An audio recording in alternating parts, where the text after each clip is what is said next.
भगवान श्री योगी राम सूरत कुमार की जय। योगी राम सूरत कुमार, योगी राम सूरत कुमार, योगी राम सूरत कुमार, जय गुरु राया। योगी राम सूरत कुमार, योगी राम सूरत कुमार, योगी राम सूरत कुमार, जय गुरु राया।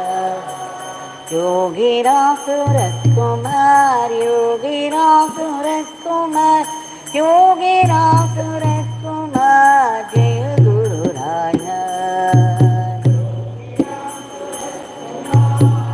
योगी राम सूरत कुमार, योगी राम सूरत कुमार, जय गुरु राया। योगी राम सूरत कुमार, योगी राम सूरत कुमार, योगी राम सूरत कुमार, जय गुरु राया।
Yogi Ram Surat Kumar, Yogi Ram Surat Kumar, Yogi Ram Surat Kumar, Jaya Guru Raya.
Rama Rama Rama Rama Rama Rama Rama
Yogi Ramsuratkumar ki jai.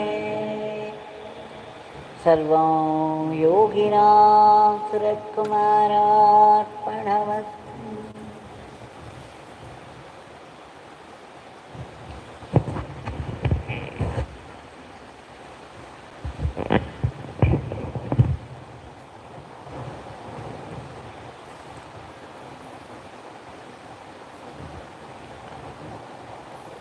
We owe a deep debt of gratitude to Bhagwan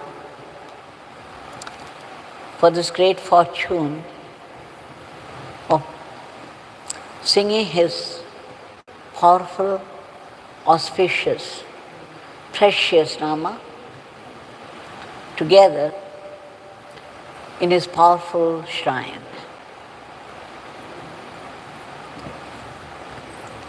We know for sure this could be no small grace. Let's offer our salutations, endless salutations, gratefully.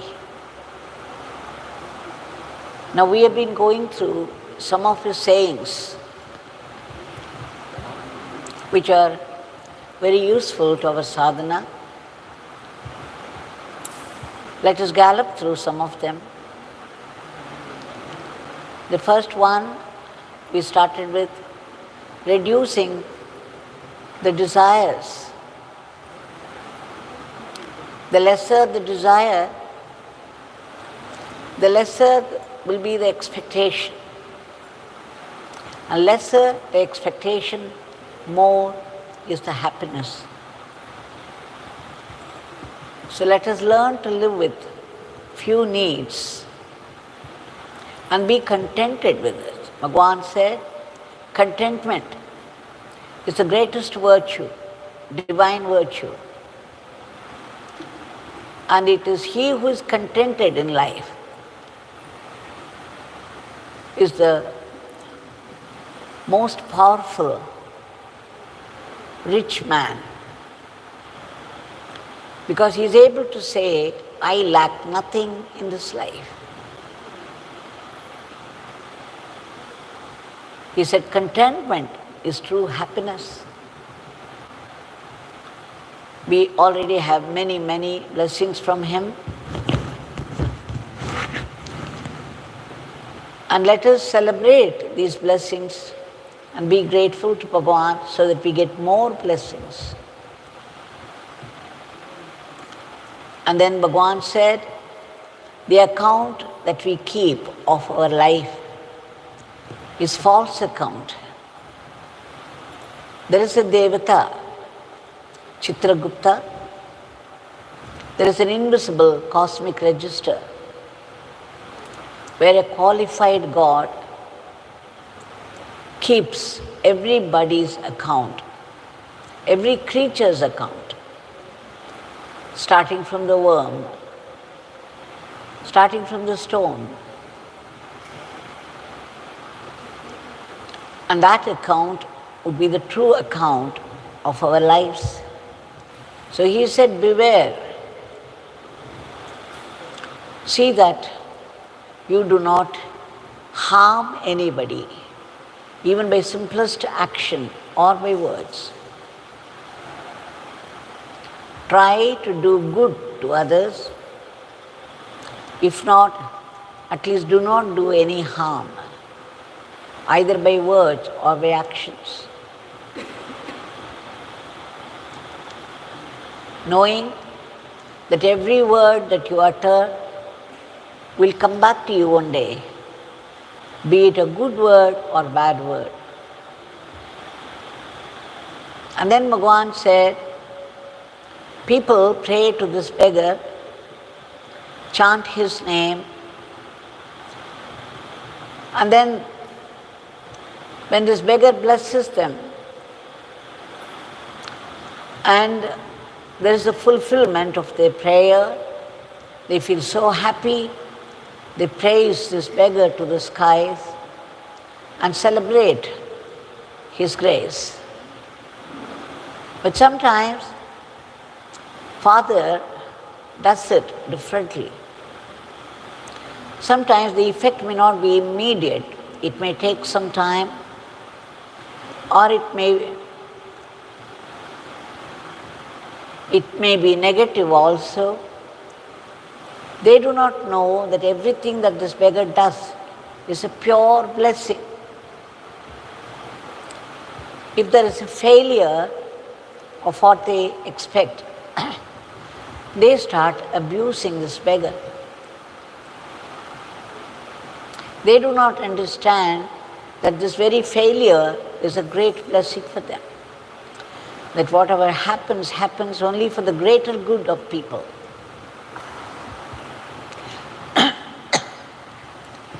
And then Bhagwan says, whatever happens in your life or in the world, try to give a high interpretation. The higher the interpretation that you give to any happening, the closer you are to God.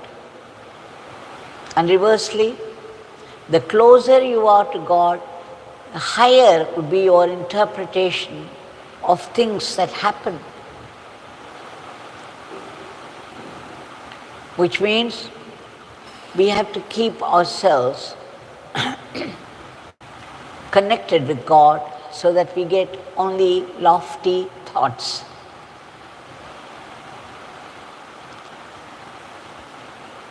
Some people, even if somebody says something innocently, would jump to conclusions and misinterpret, twist and turn and create unpleasantness. Well, let them do whatever they like.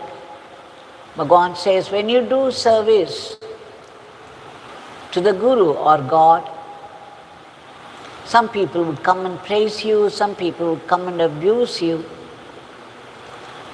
They may deliberately misinterpret and project you in a bad light. But that should not be your bother. Your job is to be a good instrument in the hands of the Guru or God. This beggar, like Swami Tulsidas, does not bother with praise or abuse. It's enough if this beggar could be a very good instrument in the hands of Sri Rama.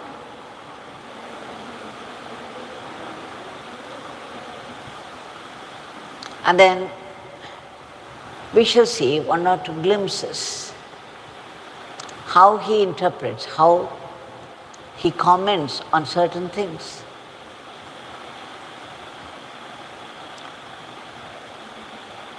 Vishwanathji from Agaram used to visit him at Sanadi Street House. And one day, when he found the door of his house locked, he ran to the temple and Bhagwan was seated there on the steps of the Shivaganga tank inside the temple. Bhagwan waved to him, called him, and they were talking. A man came and just sat opposite to Bhagwan. He began to stare at Bhagwan. Now Bhagwan was highly disturbed. He said, you see what is happening? The systematic disturbance some people give to this beggar. This beggar cannot do Father's work. They try to put obstacles in the way of Father's work. Vishwanathji, let's go out. And then they came out. And on the way, they stopped at a tea shop. He was asking for one Karipaya, well known to him. But Karipaya's son alone was there. And then he gave him a cup of tea for which Bhagwan paid. He gave tea for all the three of them, and Bhagwan paid from his pocket. And then he shook the hand of the boy, blessed him nicely, and then walked ahead. He stood there looking at the peak of the mountain for some time. He often did. Sometimes when the visitors came, he would point out to the summit of the mountain and say, "Look there, keep looking." Sometimes he went for an hour or two. Now again that day, he was standing and staring at the peak. Somebody came and said, What is this? What are you looking at?" Bhagwan said, "Rama Swami." This beggar is seeing Rama Swami there, meaning Sri Rama, the divine. And then Bhagavan moved on. They came to a theatre, and there was a picture by the name Satya. Satya means truth. When we look at the posters of cinemas, we all know what kind of thoughts would run in our mind. But the minute Bhagwan asked Vishwanathji, "What is written here, Vishwanathji?" Satyam, Swami. Oh, Satyam, Ahimsa, Mahatma Gandhi. Mahatma Gandhi ki jai. So a poster with the name Satya, it took him to Mahatma Gandhi. And then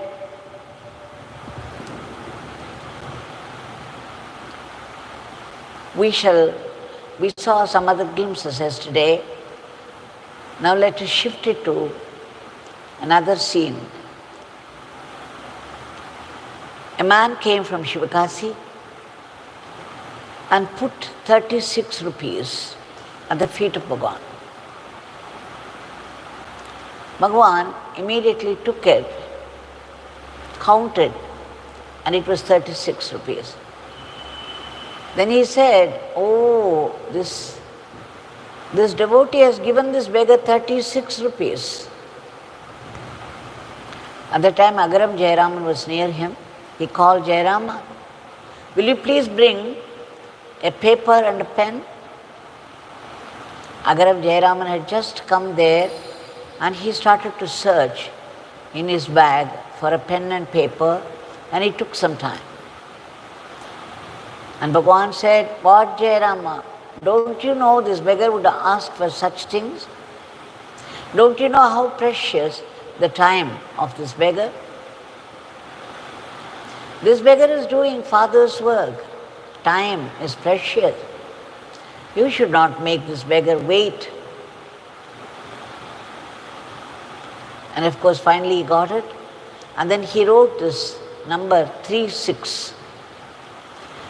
And then showed it to everybody around. You see, the number 3,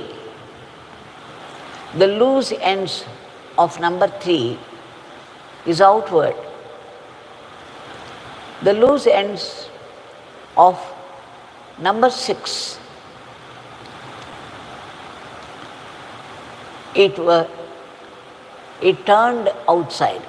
So 3 and 6, when you write, it is like two numbers back to back, turning away from each other. And then he wrote 63, 6-3. He said, "Now you look at this number. Number 6 is facing number 3, number 3 is facing number 6. Then he said, "You see this 3-6. When you do the work of the world, when you do some worldly work, you have to turn away from them. Keep your attention away from them and do the work. But when you do Sri Rama's work, just see how 6 is facing 3 and is very close to 3. And 3 is facing 6 and close to this. These numbers have significance.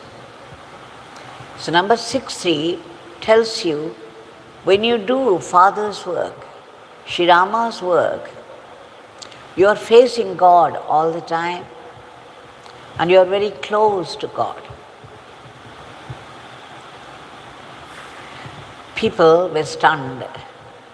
They had no idea that numbers could mean such things, that there are subtleties to be understood.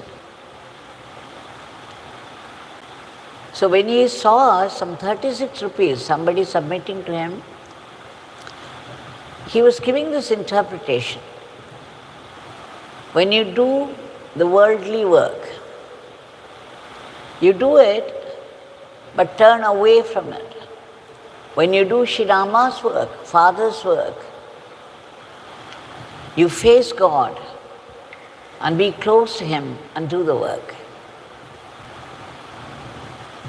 So you see the interpretations that he always put were the highest. Just as Sri Raman Maharishi would say, if anybody came and asked questions, Sri Raman Maharishi would say, would draw their attention to the highest point. Find out who is asking these questions. When you find out, there will be no questions at all. Likewise, Bhagwan always drew the devotee's attention to the lofty truths. So Bhagwan says, always try to put a higher interpretation upon any happening.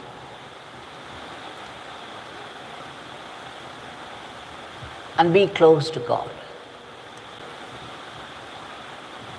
So let us remember some of these teachings, contemplate on it, and get to the root of it all. That we should not hurt anybody. I remember in Sudama, I've spoken about it before, every day morning 5 o'clock Bhagwan would come and sit there, the veranda, and then he would ask me to go to the garden and pluck 4 flowers and bring. There was a Champak tree in front of Sudama. When we planted it, many people said it would not survive 10 days because it's a very hot place. The place is not meant for Champak tree. But then, because of Bhagwan's grace, it grew very big and there was plenty of flowers. So every day, I would pluck some flowers from the lower branches, and soon they were all exhausted. And we could find flowers only upon the higher branches. So one day, I took the high stool, climbed up, and began to pluck the flowers. Soon Bhagwan was behind me, and he was warning me, Devaki, be very careful. Do not hurt yourself and don't hurt the tree.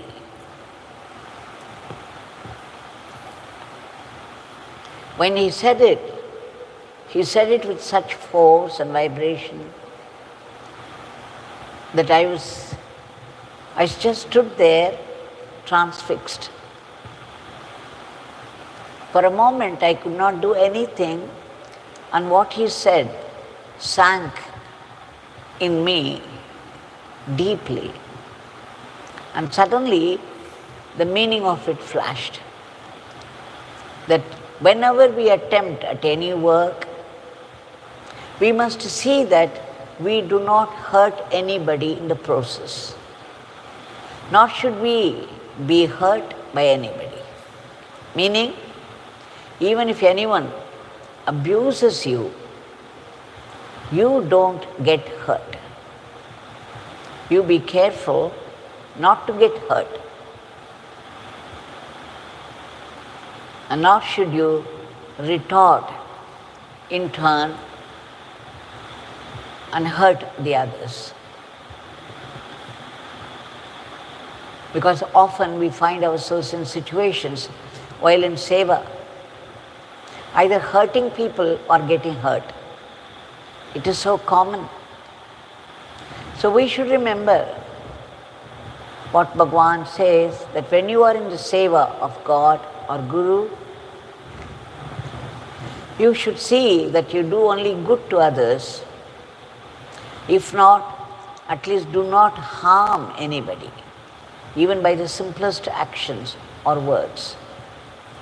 Do not hurt anybody, nor do you allow yourself to be hurt. So let's remember all these things, contemplate on them, and try as much as we can to put it into practice. Let us beg our Bhagwan again and again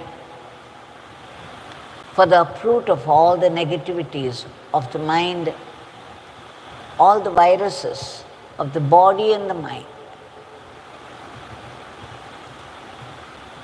Let us pray to Bhagwan for all those people who are working so hard for the sake of the others, for their protection and all-round welfare.